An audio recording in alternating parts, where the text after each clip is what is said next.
I've heard chatter about a tropical system that could impact us. Certified meteorologist Katie Walls is keeping a close eye on this and clarifying what we need to know right now.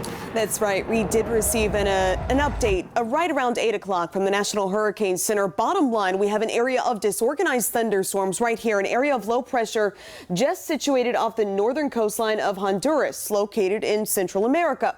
Well, as this area of low pressure emerges into the northwestern Caribbean, it does have the potential to further develop, possibly into a depression as it works its way toward the Yucatan. And then once it hits the Gulf of Mexico, it could even become a tropical storm.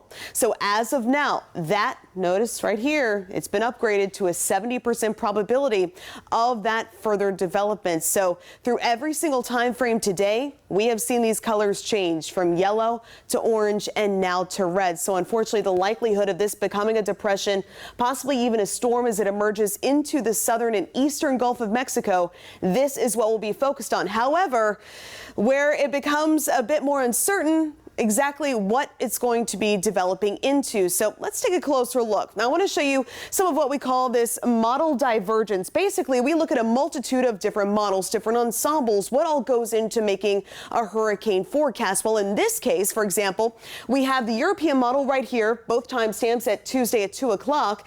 And notice this basically puts in a tropical storm situated just off of the southwest Florida coastline. That would bring us some gustier winds, but wet weather. Then we look over to the GFS. This has been consistent, not developing a tropical storm in the Gulf of Mexico, but still bringing us that rainfall. So while it's still uncertain as to what will exactly develop, because we have to remember that cluster of thunderstorms, that hasn't become organized yet. Once it does, these models will be coming into better alignment. But here's what we do know.